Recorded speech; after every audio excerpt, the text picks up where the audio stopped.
not working for my other one.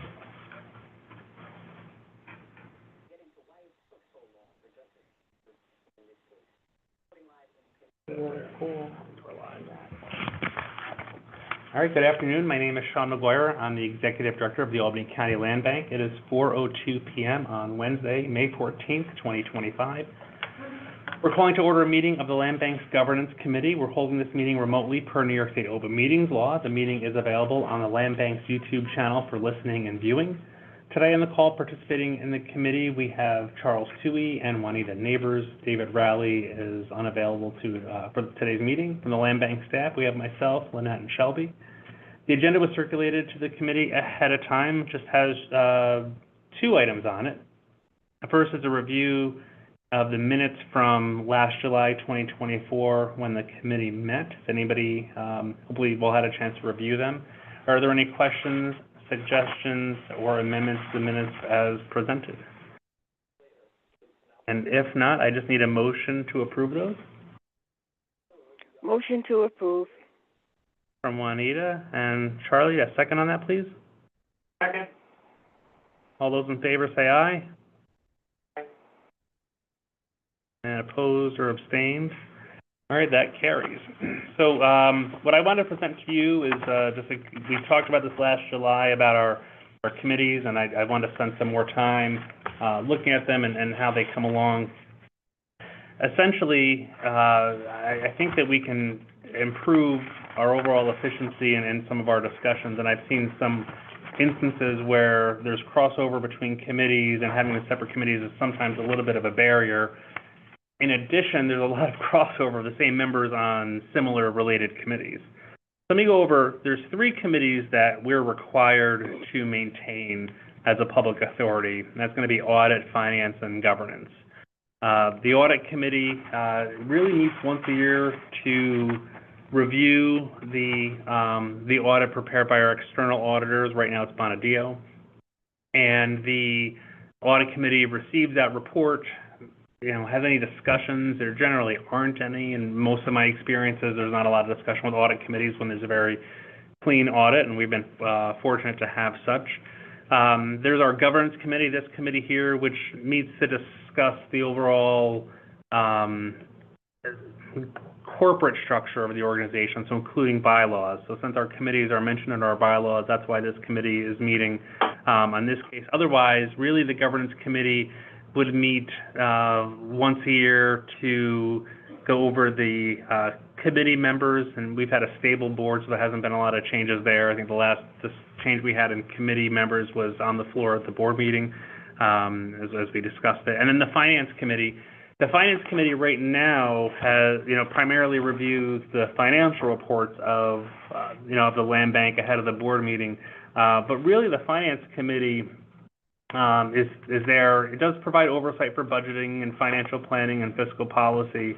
But that responsibility is probably mostly around development of the budget. And I'll talk about, where I think the role of the review of monthly financials falls in.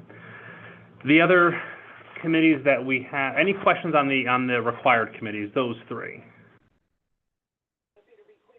Let me shift, I think, to what I would say are the necessary committees.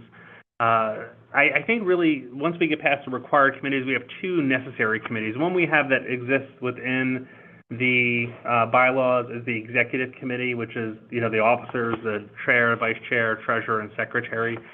And I think that when we talk about discussing things like the monthly financials, but also, issues related to human resources, and there was some, we went down that path this year talking about, the review of the executive director, my review. I think that's probably all best left with an executive committee. And so given that, we wouldn't change the finance committee, but we would just convene the executive committee monthly to go over monthly financials and more of the overall administration of the land bank as a corporation. The other necessary committee is, we have one called real estate, but we also have our acquisition. Oh, go ahead, Charlie. Question. You said The executive committee you'd like to see meet monthly? Correct. Okay, and what about the finance committee? The finance committee would meet during the budget, would be responsible primarily for the budget, or if we were issuing any bonds. Oh, I mean, are you But the proposing anything with the finance committee? Are we still going to have one and it's going to be meeting monthly? No, I would take the review of the monthly financials out of the finance committee and hand that to the executive committee. And why do you do that? Because honestly, the finance committee right now is mostly the executive committee, and a lot of the things that I'd like to be able to discuss, with the board tends to be at that executive committee level. I think, the treasurer has to be part. I think that when you look at the charge of the executive committee, which is responsible for the management of the business affairs of the land bank, that's where review of the monthly financials falls in, not necessarily with the finance committee. I understand. So that makes sense. Yeah. And again, we still report to the board every month. So that's, we're Absolutely. not dumbing down the financials. We're just putting it into a little different box. Okay, I get it. Thank you. Yeah. And the officers of the board tend to be the more, the ones that have a little bit more time, and it gives us some more time to discuss higher level strategy along the way. And I think by rolling those pieces, and that makes a lot more sense.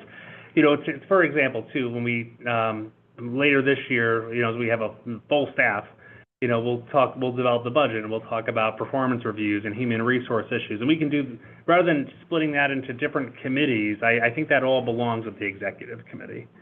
And that's a chance for me to work more closely with the four officers of the committee. That the executive committee doesn't meet now. Yeah. So then onto real estate. We have a real estate development committee, but we also have the acquisition and disposition committee and the enforcement and compliance committee that meets monthly. I would recommend that we take those three committees into a single real estate committee that looks at those issues comprehensively. And in today's meeting, and I think last month or at least the month before, there have been times where there has been overlap between those three functions that had that just discussed within one committee, we would have a clearer path. And I think that, the staff as a team, too, is looking for, a clearer direction from the board. So we had 311 Clinton Avenue, First Street. I see Clinton Street on a map behind me, and I'm going to Clinton. We have 311 First Street and 309 First Street. Somebody wanted to buy one. We have an enforcement issue on the other. The application comes to the acquisition and disposition committee, but then the discussion on the enforcement comes in the enforcement and compliance committee, and the other discussion about should we hold these together to develop them really should happen to the real estate development committee. So I think by bringing those three together, we can discuss all those issues all at once, and just be in lockstep together with a better direction there. That's what I would suggest we do on those. Sounds good to me. And then that just leaves us with our underserved communities committee. I don't see any changes to that. I am going to talk to some of the other land banks. Really, our underserved communities committee is somewhat similar to our community advisory board of years ago, although we don't have anybody from the community necessarily meeting with us. So I think it's a longer discussion about whether we open that underserved communities committee to be more of our, I think there's two things. I think from our team level, we could certainly use the resources of the underserved communities committee to help us guide our outreach.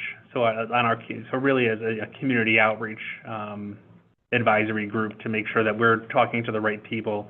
And again, that's part of, what I say is our acknowledgement that our networks are imperfect and we have to always strive to reach as many people as possible. And I think that's where that the underserved communities committee can help us with that. But it just brings us to broader community outreach discussions, and then back to why that was formed, to also involve members of the community and to help us identify that we are doing what's in fact what the community wants at the end of the day. How often do you want it to?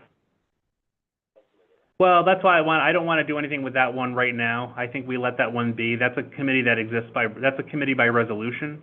So there doesn't need to be anything changed in the bylaws for the Underserved Communities Committee. What I would suggest. Meeting? Are we calling a meeting every 3 months, every 2 months, or as needed? I think we're going to call that group needs to get together a little bit more often. I don't know if it's every month. I think Shelby, Lynette, and I want to sit down and talk about that a little bit more. I certainly think it's at least, so either every other month. 4 times a year. Yeah, my initial thought is quarterly, so 4 times a year. Also because based off of also what we discussed last committee meeting, was that we wanted that to be a committee that kind of like shows progress. So enough space in between the meetings where we can bring back updates. Mm-hmm. So quarterly, more or less, but we'll see, obviously, and get back to both of you.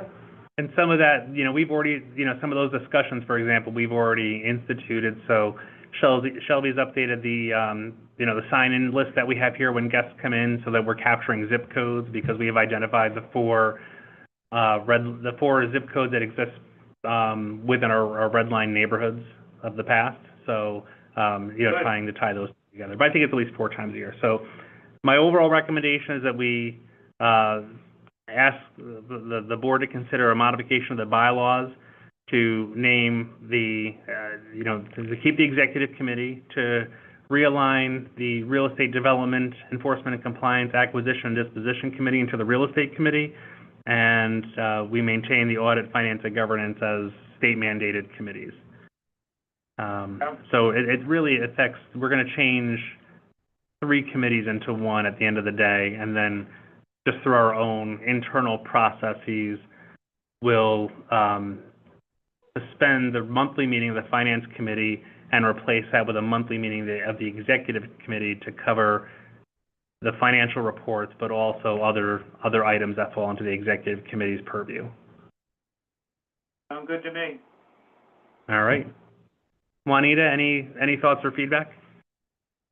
No. I agree with Mr. Tooley on that.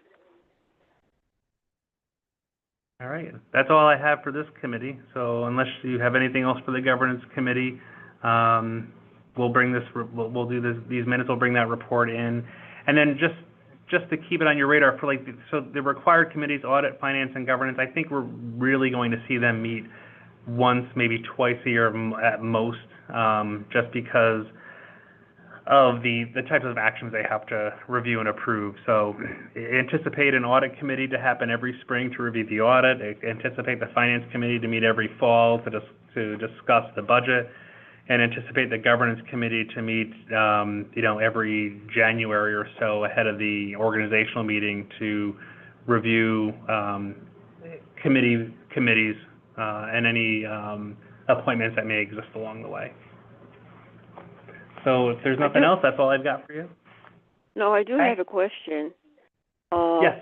Would the decisions made today from the governance committee, would the full board be made aware of it at the next meeting? The full board would have to.